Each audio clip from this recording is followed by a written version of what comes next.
ou des gars allaient voir le chef, lui dit voilà mon problème. Le chef dit c'est simple, tu fais ça, ça et ça. Et je me rappelle très bien, je ressors du bureau avec le collaborateur qui était allé questionner l'ingénieur et le collaborateur me dit je vais le faire mais ça marchera pas. Je dis mais si tu sais que ça marchera pas, pourquoi tu le fais quand même? Pour lui montrer qu'il a tort. Bonjour et bienvenue à Pause Data, votre podcast intégralement dédié au monde de l'analyse de données. Je suis Martin Ly et sur l'émission d'aujourd'hui, comment le management et le leadership est au croisement du subjectif et de l'objectif et pourquoi il s'appuie sur des données et des indicateurs pour le pilotage.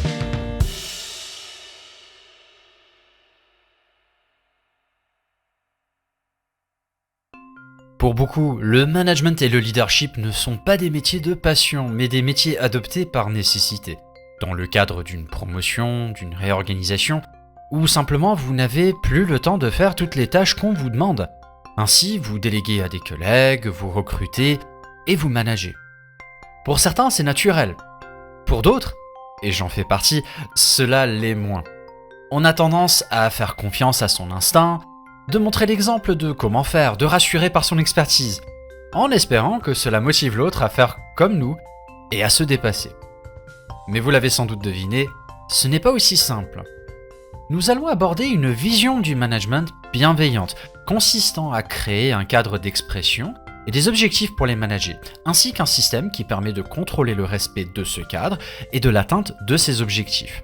Cette activité, autrement dit le pilotage, repose sur des indicateurs et la donnée, qu'il faut savoir générer, collecter et interpréter, tout en appliquant les bonnes pratiques subtiles du management. Vous entendez parler d'art du management ? Aujourd'hui, nous explorerons ces arguments plus scientifiques avec un expert conseiller et coach, Damien Ria de Vitruve Concept. Damien a un parcours atypique mais tire profit de ses diverses expériences sportives, associatives et professionnelles. Et cela lui donne un point de vue unique sur ce que c'est d'être leader. Il a débuté sa carrière en société de conseil, suivi d'un poste de direction dans un institut de langue, avant de se lancer dans plusieurs projets entrepreneuriaux, dont sa structure actuelle spécialisée dans le conseil aux dirigeants d'entreprise. Damien a accepté de nous parler depuis une terrasse en Floride, pendant ses vacances. Ce que je te propose, c'est qu'on rentre dans le vif du sujet. Parlons du coup de ton parcours, commençons côté pro. Avant toute chose, tu as commencé ta carrière il y a fort longtemps. Ouais. J'étais pas encore j'étais encore à l'école en 98. C'était même encore avant. J'ai commencé, j'ai eu la chance, ce que j'aime bien dire, j'ai eu la chance de commencer dans un cabinet de conseil classique, donc j'étais consultant et j'aime dire j'étais consultant théorique. J'ai vraiment eu la chance, j'avais pas encore 30 ans, j'ai intégré un cabinet de conseil, j'ai appris énormément de choses, c'était passionnant pendant presque 3 ans. Ça s'est très vite heurté, quand tu as moins de 30 ans, la théorie s'est très vite heurtée à la réalité, à la vérité. Et j'avais des gens en face de moi qui me disaient c'est bien, voilà, ce que j'expliquais dans une salle de séminaire, dans un bel hôtel, avec des gens qui étaient décontractés et qui prenaient le temps de réfléchir, c'était cool, mais ils me disaient très vite, ce que tu nous dis, à appliquer dans l'entreprise, ça va pas être possible. Parce que le cas théorique avec Robert, 200 kilos de mauvais poids et à 3 ans de la retraite, ça va pas être aussi facile que ce que tu nous dis là. Et j'ai arrêté à cause de ça en fait. J'ai quitté à cause de ça et je suis allé travailler dans des sociétés. Donc j'ai été franchisé, puis j'ai été franchiseur, j'ai été employé, j'ai été employeur. J'ai eu la chance de travailler au national et à l'international. J'ai monté différentes sociétés, j'ai monté une salle de sport, j'ai revendu des parts de sociétés, j'ai revendu des sociétés. J'ai aussi eu des échecs. Et aujourd'hui, ce que je mets en avant depuis 5 ans à peu près, c'est justement cette expérience pratique. J'ai lu énormément de choses, j'étais passionné par un sujet toujours qui est l'humain. Donc entre ce que j'ai appliqué dans les différentes situations et ce que j'ai appris dans les livres et par mon expérience, aujourd'hui c'est ça mon métier, c'est de partager ça. Je me rends compte à quel point on fait les mêmes erreurs, on passe par les mêmes étapes. Chaque cas est différent, chaque échange manager-manager est différent, chaque équipe est différente et pourtant il y a plein de points communs. Et je suis devenu plutôt un expert sur ces points communs qui sont les mécaniques. En fait, ce qui m'intéresse le plus, c'est les mécaniques de l'humain. C'est pourquoi on réagit comme on réagit. Et quand on a compris la mécanique, je m'intéresse aux causes et aux conséquences. La conséquence ne me convient pas. Creusons ensemble pour voir quelle est la cause, parce que quelque part, tu es au moins partiellement responsable. Dans une relation manager-manager, c'est comme dans une relation de couple, c'est jamais tout l'un, c'est jamais tout l'autre. C'est jamais 50-50 non plus. Et à partir de là, on creuse et on change la cause. Et quand on change la cause, on change la conséquence. Il y a beaucoup de choses dans ce que tu viens d'évoquer. Je vais essayer d'y aller étape par étape. Parce qu'il y a des choses empiriques de ton expérience. Il y a des choses académiques de ce que tu as appris, de ce que tu as lu. Et il y a aussi, pour ceux qui te connaissent, des choses très sportives, qui est quand même quelque chose qui est au cœur de qui tu es et de qui tu es devenu. On va pas beaucoup en parler, donc j'en profite maintenant. Tu as parlé du fait que tu as monté un club de CrossFit, une salle de CrossFit. Tu as également longtemps joué au football américain à Strasbourg. Est-ce que tu peux nous parler peut-être de comment ces expériences-là ont impacté et influencé ta position et ton point de vue aujourd'hui dans ta capacité de coach managérial et leadership? Énormément. J'aime bien dire que, selon moi, un dirigeant d'entreprise devrait avoir fait de l'associatif avant de prendre une société. Quand on sait encadrer, je ne vais pas dire manager, mais quand on sait encadrer, motiver, driver une équipe de bénévoles, le monde de l'entreprise est moins compliqué. Je ne dis pas que c'est facile, pour autant, mais travailler avec des bénévoles, c'est savoir donner de la reconnaissance, c'est savoir écouter, c'est avoir des gens qui te regardent droit dans les yeux, qui disent non, ça j'ai pas envie de le faire, et ils ont le droit de pas avoir envie de le faire, ils sont bénévoles. Donc on n'est pas dans l'obligation, on est dans donner l'envie, donner le sens, on explique pourquoi on doit faire les choses. Et très très vite, on pourrait parler que de ça. Il y a un lien direct évident entre le sens qu'on donne dans l'associatif, dans le bénévolat, et le sens qu'on doit retrouver aujourd'hui en entreprise. Voilà, je pourrais parler que de ça. Donc oui, ça m'a beaucoup aidé. J'ai participé à monter le club de Strasbourg, le Minotaur. J'ai eu la chance de jouer au foot américain pendant 22 ans.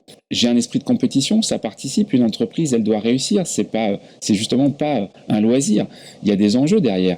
Et moi, je suis compétiteur. Donc quand je montais sur le terrain, c'était pour gagner. Quand mon club il s'est engagé, c'était pour qu'on s'en sorte bien. C'était pour que l'image soit belle. Donc on retrouve les mêmes choses. Et je me suis retrouvé à la Ligue, à la Fédé. J'ai eu la chance avec le foot américain, qui est un sport très confidentiel, il doit y avoir 25 000 licenciés en France, comme pour beaucoup de choses, de pouvoir toucher de manière schématique des choses beaucoup plus complexes. Ce que j'ai appris dans le monde du foot américain, très anecdotique, j'ai retrouvé les mêmes choses, les mêmes mécaniques dans des sports bien plus importants, les enjeux politiques, et voir la politique au niveau local ou régional, voire national. C'est un exemple qui est très intéressant parce que sur le terrain, le football américain a une réputation pour une organisation, entre guillemets, assez militaire dans son mode de fonctionnement. Tu évoques ensuite des sphères plus loin sur la politique des associations, des fédérations, etc., où là, on dépasse un petit peu ce centre militaire-là pour aller vers d'autres types d'organisations. Est-ce que justement, ça t'a permis de t'ouvrir à ces modes de fonctionnement-là avant de rentrer dans la vie de l'entreprise où les modèles drivés par l'économie, drivés par la génération de valeur, prennent le dessus sur ces schémas un peu plus directifs? Je dirais qu'au contraire, je retrouve la même mécanique. Un des sujets que je défends au quotidien, c'est les règles du jeu. Et je parle bien de règles du jeu. Je ne parle pas de règlement intérieur ou autre chose comme ça. Règles du jeu, parce que c'est un peu plus général. Une phrase que j'utilise souvent, et tu m'as entendu le dire, c'est que quand on veut s'amuser, que ça soit au sport, que ça soit un jeu de société le dimanche entre amis, il faut des règles du jeu et que l'ensemble des règles soient partagées par tous les gens autour de la table. À partir de là, on s'amuse. Et quand on commence à dire « Ah non, mais moi, je joue pas comme ça, ma version dans ma région, c'est pas vraiment ça », ça commence à être compliqué. Et je dirais qu'une des difficultés du management et du pilotage d'entreprise en général, c'est d'avoir des règles suffisamment claires, carrées, connues par tous, mais pas trop. Parce que si tu mets trop de règles, tu déresponsabilises les gens. Et la magie du management, c'est de trouver l'équilibre entre un cadre réglementaire qui permet à chacun de s'épanouir. Et ça, on va le retrouver partout. Tu le retrouves dans le sport, et tu le retrouves dans la politique, et tu te retrouves dans la grosse sphère. Et si tu regardes bien, c'est quand il n'y a plus cet alignement entre l'objectif qu'on s'est donné, les règles qui viennent soutenir cet objectif, et les valeurs qui sont appliquées au quotidien dans ces règles-là, quand les trois ne sont pas alignés, c'est là où ça commence à être compliqué dans l'organisation, quelle qu'elle soit. Quand les trois sont alignés, les choses se passent bien.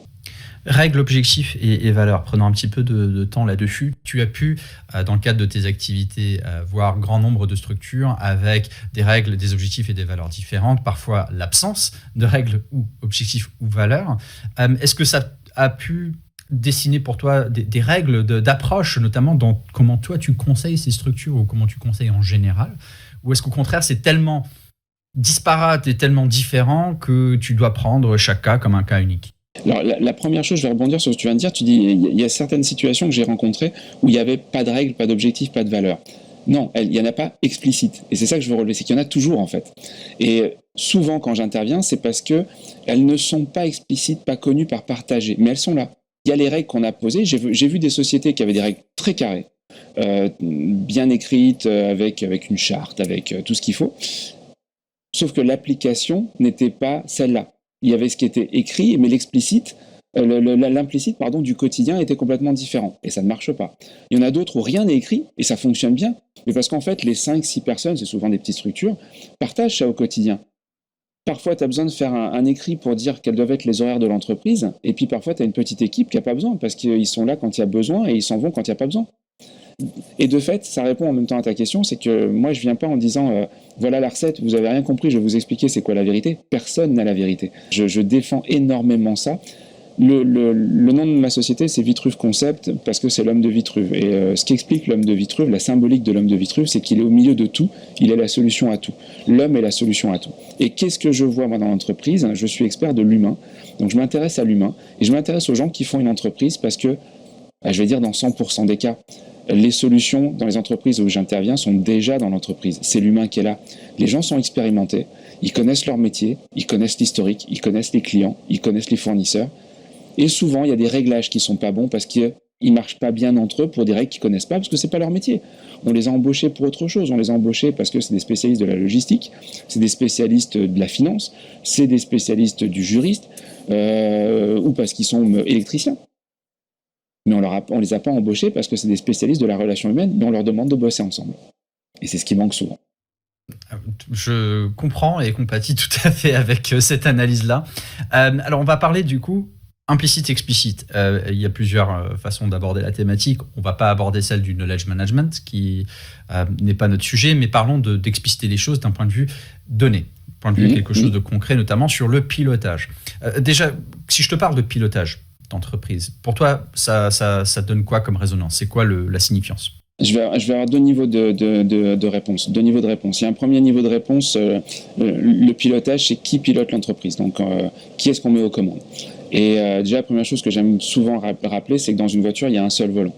Donc, qu'est-ce qui marche bien quand on fait un voyage et qu'on veut que le voyage se passe bien ? C'est qu'il y en a un qui est conduit, puis il y en a un qui est préposé à la carte, et puis il y en a un qui est préposé à la playlist pour qu'il y ait une bonne ambiance dans la voiture, et il y en a un qui est préposé, à gérer les arrêts sandwich, voilà. Et chacun a son job, et ça se passe super bien. Par contre, quand tout le monde a son avis sur l'itinéraire et commence à dire où est-ce qu'on doit aller, ou que chacun son tour dit tu colles la voiture de trop, tu vas trop vite, tu vas pas, c'est le bazar. Chacun son job est défini à l'avance et ça se passe bien. Encore une fois, quelles sont les règles qu'on se dit ? Donc sur le pilotage, c'est déjà un premier élément parce que dans l'entreprise, il y a la direction, la tête, enfin je ne vais pas dire la tête pensante, mais souvent la direction d'entreprise, c'est un DG, un DRH, un DAF. Je simplifie. Et ce que j'ai observé en presque 30 ans maintenant d'accompagnement d'entreprise, c'est que quand j'ai commencé, je voyais encore beaucoup de fonctionnements où le DG était le sachant technique. Et il s'appuyait sur un DAF pour les finances et il s'appuyait sur un DRH pour l'humain. Vers les années 80-90, on s'est rendu compte que le dirigeant, celui qui prenait les décisions, celui qui tenait le volant, c'est devenu le DAF, c'est-à-dire qu'il pilote par les chiffres. Et il pilote avec des tableaux de bord. Si les chiffres sont bons, si les ratios sont bons, tout va bien. Quand c'est pas bon, on corrige. Et il s'appuie sur un directeur technique pour la connaissance du métier et il s'appuie sur le DRH. Depuis 5 ans, et ça s'est vraiment accéléré avec le Covid, je vois qu'il y a encore une rotation et aujourd'hui, les entreprises qui performent, les entreprises qui avancent sont celles qui mettent l'humain en avant. Donc j'aurais tendance à dire que c'est le DRH, c'est le volet humain qui est devant et qui s'appuie sur un directeur technique et des connaissances techniques qu'on arrive à embaucher et qui s'appuie sur des finances qu'on arrive à trouver et on voit que les levées de fonds des entreprises qui se lancent, l'argent n'est pas un problème. Si le projet est intéressant, s'il a une valeur humaine claire, s'il y a des gens qui le poursuivent, on trouve des financeurs. Pourquoi, selon toi, la première configuration trouvée était de piloter par les chiffres ? Jusqu'à il y a 5 ans, je reprends ce que tu m'as dit, et corrige-moi si je me trompe, c'est que les entreprises ont trouvé comme première façon de fonctionner de piloter par les chiffres, et notamment par le DAF, parce que c'était concret, parce que c'était rationnel. C'est bien ça ? C'est ça. Pourquoi ? Pour deux raisons encore. Première raison, tu viens de le dire, c'est rationnel. C'est rationnel. Donc c'est non discutable. Et c'est facile. Si notre objectif c'est de faire plus 5, quand l'indicateur donne plus 5, on est bon. Quand il donne plus 4, on est moins bon. Quand il donne plus 6, on est formidable. C'est facile. Tu as des exemples d'indicateurs qu'utilisent des entreprises à cette échelle-là, hein? Alors, c'est des indicateurs, malheureusement, et ça va être le deuxième point, malheureusement, qui ne sont pas, selon moi, les meilleurs. C'est le chiffre d'affaires, c'est la marge. C'est quand même des indicateurs qui sont très bons. C'est le ratio production par personne. Donc, ce sont vraiment des indicateurs. Et je reviens sur ces indicateurs-là. Pour moi, j'insiste là-dessus, pour tous ceux qui nous écoutent, ces indicateurs ne sont pas la vérité. Quand je conduis une voiture et que mon tableau de bord me dit 110 km/h, c'est une information. Ça ne veut pas dire que c'est bien ou c'est mal. Si c'est marqué 130 et que c'est limité à 110, c'est mal. Si c'est marqué 130 et que c'est limité à 130, c'est bien. Donc la valeur ne vaut rien. C'est une indication. Et c'est l'erreur que j'ai vue apparaître, c'est que justement on va se baser sur ce chiffre et on va avoir un côté un peu aveugle de cet ensemble et on va dire 130 c'est bien, il faut rester à 130. Mais pourquoi ? Quel est l'environnement ? On revient sur le sens. Et c'est le deuxième élément. Pourquoi on a ces chiffres-là ? Parce que comme ils sont rationnels, ils enlèvent l'émotion. Et comme ils enlèvent l'émotion, quelque part aussi, c'est rassurant. Ça, c'est quelque chose que je vois beaucoup évoluer en ce moment. On nous a appris dans notre éducation à mettre l'émotion de côté. Ne t'énerve pas, reste calme, n'aie pas peur. Voilà, tu mets l'émotion de côté. Or, ces émotions, elles sont présentes, on ne peut pas les nier. Et j'aime à rappeler que la plupart de nos grandes décisions, de nos grands choix, sont à la base des émotions. C'est une émotion forte qui fait qu'on décide de s'engager dans la vie, dans une entreprise, qu'on décide de quitter une personne, une entreprise. C'est lié aux émotions. Et là, il y a une opposition qui ne va pas. On ne peut pas complètement nier ces émotions et être que dans le rationnel. Mais on a essayé de faire ça. Donc ça a marché un temps. Mais aujourd'hui, on voit que ça ne fonctionne plus. C'est aussi les nouvelles générations, c'est l'évolution de la culture, c'est plein d'éléments que des sociologues expliqueraient bien mieux que moi. Mais ce que je vois aujourd'hui, c'est qu'on ne peut plus les nier, donc il faut faire évoluer les indicateurs pour en tenir compte aussi. Donc il ne faut pas nier les chiffres. Une entreprise qui ne fait pas sa marge va dans le mur. Mais une entreprise qui ne tient pas compte de l'humain et qui n'est pas capable de mesurer, de voir les évolutions de l'humain, la satisfaction, et on le voit, satisfaction client, on commence à avoir des indicateurs de satisfaction des collaborateurs. Et bien voilà, on commence à avoir cette évolution, on rajoute des indicateurs au tableau de bord. Pour moi, on ne doit pas en enlever, on en ajoute. Il y en a certains qui vont être nettoyés ou fusionnés, mais il faut tenir compte de ces émotions-là. Y a-t-il pas un risque, en ajoutant tant d'indicateurs, qu'on se perde dans le pilotage ? Comme l'exemple de la voiture que j'apprécie particulièrement, versus un avion, où on a un tas d'indicateurs et ça nécessite quand même une formation très pointue et spécifique pour pouvoir savoir s'en servir. Tu viens de le dire. Je crois que c'est très humain de vouloir avoir des choses très simples, très faciles et très radicales. Moi, je veux un tableau de bord où il y a 5 indicateurs. Voilà, c'est super. J'ai 5 voyants, tant qu'ils sont verts, ça va. S'il y en a un qui passe à l'orange, j'appuie sur un bouton, il repasse au vert, c'est formidable. Ça, c'est ce que rêvent la plupart des entrepreneurs avec qui je travaille. Sauf que c'est beaucoup plus complexe que ça. Tu viens de le dire, le tableau de bord de l'avion est bien plus complet. Et si on regarde bien, un tableau de bord d'un avion ne donne pas une information. Il donne des informations que les pilotes recoupent. Et c'est vachement intéressant parce que ça veut dire qu'un voyant qui se met en panne, le pilote n'est pas en panique. Parce que ce voyant-là, généralement, c'est une information qui vient compléter 2 autres informations. Généralement, ils ont 3 points qui recoupent. Et si un indicateur tombe en panne, j'ai encore 2 informations qui se recoupent et qui me donnent une information un peu moins complète, mais que j'ai quand même. Et en fait, j'apprends à lire à travers ces informations. On revient sur, c'est pas parce que c'est marqué 130 que c'est bien. Si c'est marqué 130, mais que mon compte tour, il est à 8000 tours, et que j'ai mon taquet à 8005, je vais péter mon moteur. Je peux pas ignorer l'un et ignorer l'autre, je dois tenir compte des 2. Et je me rends compte qu'il faut que je passe la 5e ou la 6e. Et bien c'est la même chose. Donc oui, il faut des indicateurs supplémentaires, il faut probablement certains en enlever qui n'ont plus de nécessité, ça on peut faire un nettoyage, mais de toute façon il faut apprendre. C'est mon métier, d'apprendre aux gens à manager l'humain. Parce qu'on ne peut pas ignorer cette compétence-là. C'est la base depuis laquelle on analyse ces différents chiffres et l'apprentissage par expérience que nous avons qui nous permet de mieux interpréter. J'aimerais évoquer quelque chose. Alors, je sais que tu connais bien, mais pour ceux qui nous écoutent, je vais quand même raconter la petite histoire. C'est un écrivain et une personnalité que nous apprécions tous les deux, qui s'appelle Simon Sinek, qui en Oui. 2018-2019 sort un ouvrage qui s'appelle Le Jeu infini. Je vous le recommande vivement. C'est vraiment un très bon ouvrage. Et il parle dans ce livre de la corrélation entre la confiance ou la fiabilité et la performance dans les organisations. Il prend exemple sur les Navy Seals aux États-Unis. Il raconte une très belle histoire sur ça. Vous pouvez la trouver sur YouTube et sur les TED Talks. En gros, ce qu'il finit par dire, c'est que au final, tout le monde veut le collaborateur, le collègue qui marque fort sur la fiabilité et sur la performance. Mais à choisir entre quelqu'un qui est fort sur la performance et pas fort sur la fiabilité, ou au contraire, fort sur la fiabilité et pas fort sur la performance, les Navy Seals choisiront toujours la deuxième personne, celui qui est fort sur la fiabilité, en argumentant que l'autre personne, fort sur performance et pas bon sur la fiabilité, serait toxique. Alors, est-ce que déjà toi tu as une explication dans la vraie vie, dans ce que toi tu constates, de pourquoi ceci serait vrai ? Alors, pourquoi ceci serait vrai, c'est que souvent, on revient sur ce côté rationnel. Je vais opposer la compétence et l'attitude. J'oppose compétence et attitude en complétant ce que tu viens de dire. Ce que je vois, on embauche un technicien. On m'embauche parce que je suis encore un bon financier. Et comme je suis un bon financier, j'ai des super tableaux, et mes super tableaux permettent justement de répondre aux besoins de l'entreprise, de faire du pilotage, etc. Je suis un technicien. Et plus je vais être en difficulté, plus je vais me réfugier dans ma technique. Plus je me réfugie dans ma technique, moins je suis dans le relationnel. Parce que ma technique, mon chiffre, va me permettre de dire « j'ai raison, vous avez tous tort ». Et quand j'explique aux autres que vous avez tort, je casse la relation avec les autres. Je ne cherche pas à la renforcer. Je cherche à moi me sortir du lot, à me mettre en avant. Et je peux avoir des gens comme ça qui vont être très très bons, mais qui ne vont pas intégrer une équipe. Ça, c'est une première chose. Et la deuxième chose que je veux mettre en avant, c'est que quand j'accompagne des gens et qu'on fait du recrutement, je leur fais toujours plus regarder l'attitude que les compétences. Les compétences sont facilement évaluables, et malheureusement, en France, on recrute beaucoup trop sur les diplômes et pas assez sur les soft skills, sur l'attitude de l'humain. Quelqu'un qui est motivé, qui sait rien, il apprendra. Quelqu'un qui sait tout mais qui n'est pas motivé, mais c'est l'horreur. C'est l'horreur. On a juste envie de l'étrangler au bout de 3 jours.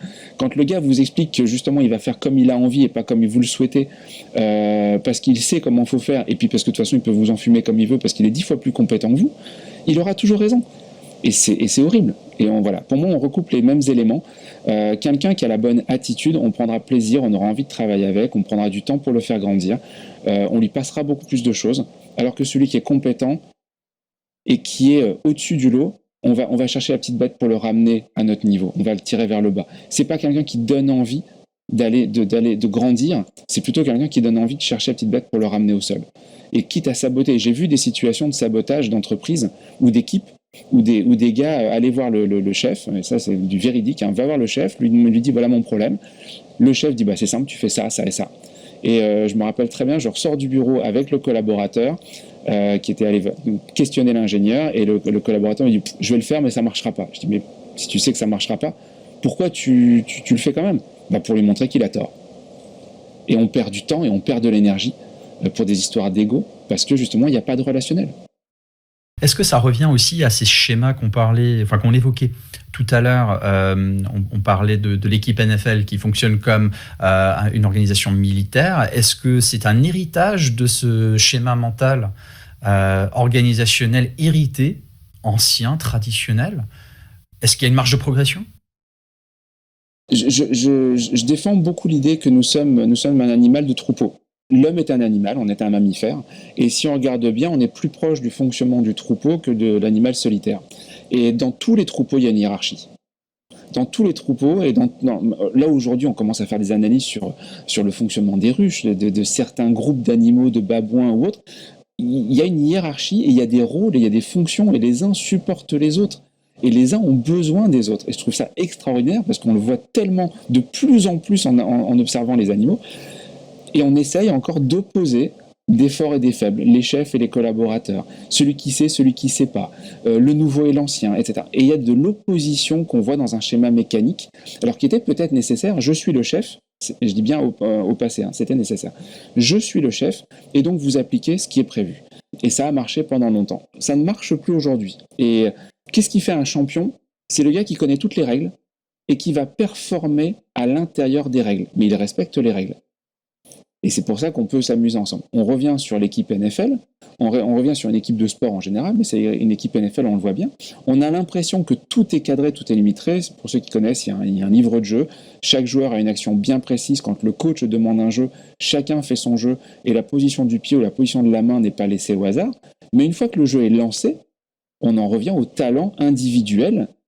On a créé un cadre, on a créé une situation. Et dans ce cadre et dans cette situation, faites péter votre talent. À vous de jouer, les gars. Et c'est ça qui fait la grande équipe. Qu'est-ce qui fait un très bon carrière? C'est pas sa capacité à suivre exactement les ordres, c'est à suivre les ordres et ensuite à sublimer les ordres en restant dans les règles. Et je le ramène encore une fois à l'entreprise, je le ramène à l'humain. Cherchez des gens qui ont une compétence, qui ont une envie, donnez-leur un cadre, donnez-leur une direction et ensuite dites-leur, éclate-toi.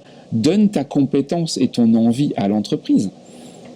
Mais ne fais pas ce que je t'ai demandé de faire parce que je t'ai embauché pour faire ce que je ne sais pas faire. Je reviens juste un instant sur cet exemple de Sinek et à la suite de quoi il dit on chercherait à prioriser moins la performance que la fiabilité. Par contre, nous avons des milliers d'indicateurs pour la performance, mais quasiment zéro pour la fiabilité. Est-ce que tu es d'accord avec avec ce postulat? Oui, parce que depuis toujours, l'homme a besoin de se mesurer aux autres. Donc pourquoi on a besoin d'indicateurs? Parce qu'on a défini que la performance était le moyen de se mesurer entre nous. Les Jeux Olympiques datent pas d'hier. Et les Jeux Olympiques, c'était une manière de vérifier qui était le plus... Et derrière les champions qui faisaient les Jeux Olympiques, c'est toute une nation qui dit on est meilleur que vous. Regarde, mon champion a gagné sur le tien, donc on est tous meilleurs que toi. Voilà, c'est très humain. Et on reste à cet animal de compétition. Et c'est encore une fois très basique, mais ça reste très animal tout ça. Donc on a besoin, et on a défini, malheureusement, qu'un être humain était meilleur qu'un autre par la performance. On aurait très bien pu, il y a très longtemps, définir qu'un humain est meilleur qu'un autre parce que artistiquement il est meilleur. On aurait pu définir qu'il est meilleur qu'un autre parce qu'il est plus gentil ou bon qu'un autre. Et le monde serait totalement différent. Mais pour des raisons que je ne saurais pas évoquer, on a décidé que c'était sur ces performances souvent objectives. J'ai conscience qu'on s'attaque à un plat de spaghettis, avec toutes ces différentes notions d'indicateurs qu'on peut suivre, qu'on ne peut pas suivre, dans quel contexte ils s'appliquent. C'est extrêmement subjectif et quelque chose d'individuel pour une société. Ce n'est pas parce que je suis en milieu industriel, je vais avoir certaines choses que je dois piloter d'un point de vue rationnel, puisqu'il y a un rendement à avoir, il y a des pièces à sortir, à produire, alors que si je suis dans un milieu de service, c'est différent. Au contraire, la relation que je construis avec des clients qui est sur la base de fiabilité. Et je reviens sur la notion de la satisfaction client, qui je pense est un indicateur critique par rapport à ça, et l'un des seuls qui traduit de la fiabilité. Alors je parle de la satisfaction client, on peut parler de la satisfaction au sens global. C'est vrai qu'il n'y a pas une règle pour tous. Et c'est, en tout cas pour illustrer ce qui se passe quand on n'aligne pas ces indicateurs et qu'on n'est pas d'accord dessus, je crois que c'est ce qui donne les problématiques du monde de la santé aujourd'hui en France. C'est que d'un côté, on a une volonté de service, qui est quand même la base du monde de la santé, mais pour des raisons économiques qu'on peut tout à fait comprendre et défendre, on a des indicateurs chiffrés. Et là, il y a un décalage. Il y a un décalage.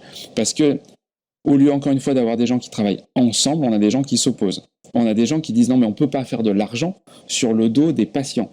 Et si tu fais de l'argent sur le dos d'un patient, je fais pas mon travail de service. Non, il y a encore quelque chose à réfléchir autrement. Les deux sont compatibles.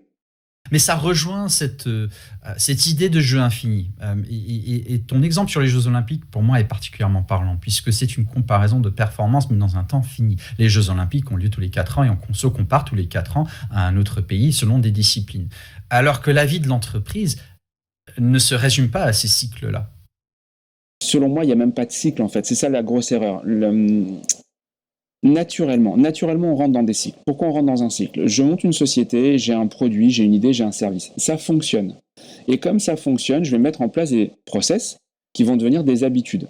L'homme est un animal d'habitude. Une fois qu'une habitude est en place, j'aime, c'est rassurant pour plein de raisons, qu'elle se répète. Et d'ailleurs, plus je l'applique, mieux ça se passe. Et on fait du résultat, et on fait du chiffre, tout est formidable. Et là, il y a un consultant qui vient et qui dit « Vous avez un super système, ce serait bien de penser à la suite. » Et là, la plupart des gens disent « Pourquoi ? Ça marche très bien. Ne touchez à rien, s'il vous plaît. Moi, tout est bon. » Oui, mais comme tout va bien, profitons-en pour réfléchir à la suite. Non, ne touchez à rien, je vous dis que ça marche bien. Et naturellement, il va y avoir un décalage qui va se créer entre les habitudes figées de l'entreprise, qui ont été parfaites à un moment donné, mais comme le monde évolue, l'entreprise évolue, la concurrence évolue, le marché évolue, les clients évoluent, les collaborateurs évoluent, il y a un décalage progressif qui se met en place entre le monde de l'entreprise et ses process et le reste du monde. Et ce décalage grandit. Et dans un premier temps, c'est insignifiant. Dans un deuxième temps, ça se sent, mais c'est pas grave. Dans un troisième temps, ça se sent et ça commence à avoir un impact sur les chiffres. Première chose qu'on observe, c'est que dans ce cas-là, la plupart du temps, on va s'accrocher sur les process en place, et c'est ce qu'on entend, il faut faire plus. On pousse les commerciaux à faire plus, on pousse la prod à faire plus, on va faire des économies, mais en fait, on cherche à faire toujours plus de ce qu'on a toujours fait. Et on continue à creuser l'écart. Et quand l'écart devient insupportable, c'est là où on remet le système en question avec toutes les difficultés que ça représente. On va licencier des collaborateurs, prendre des nouveaux, repenser les process, et on va créer un nouveau cycle avec des nouvelles valeurs, avec des nouveaux objectifs. On va tout repenser. On dit, ça y est, on a fait un cycle. Mais il n'y avait pas besoin de faire ce cycle si on avait suivi une évolution et que dès les premiers écarts, on les avait corrigés. Mais ces écarts se mesurent, ces écarts s'identifient et ça se pilote. Et ça se pilote. Mais il faut avoir le courage de les observer, de remettre en question quand tout va bien. Et je dis bien quand tout va bien, c'est-à-dire qu'on a les moyens de remettre des choses en question, qu'on a les collaborateurs pour remettre les choses en question, qu'on a des bons rapports avec les fournisseurs et avec les clients pour remettre les choses en question, alors que le réflexe humain, naturel, c'est de dire non, on ne touche à rien, tout va bien. Mais cette notion de cycle est intéressante parce que c'est une fausse notion, c'est une vraie croyance, mais ce n'est pas la réalité. C'est nous qui créons les cycles par nos habitudes. C'était Damien Riard de Vitruve Concept sur cette émission de Pause Data. Si vous avez trouvé les conseils et les avis de Damien intéressants, sachez qu'il a animé une chronique sur France 3 pendant plusieurs années. Vous pouvez retrouver ses interventions sur son feed LinkedIn et vous pouvez bien sûr le retrouver sur son site internet vitruveconcept.com. On espère que cette émission vous a plu. Merci à Joe Moran pour sa contribution musicale et à Thomas Bombanger pour la post-production. Retrouvez-nous pour notre prochaine émission où nous parlerons de l'enseignement de la data dans le cursus universitaire général. Je suis Martin Ly, prenez soin de vous et à bientôt.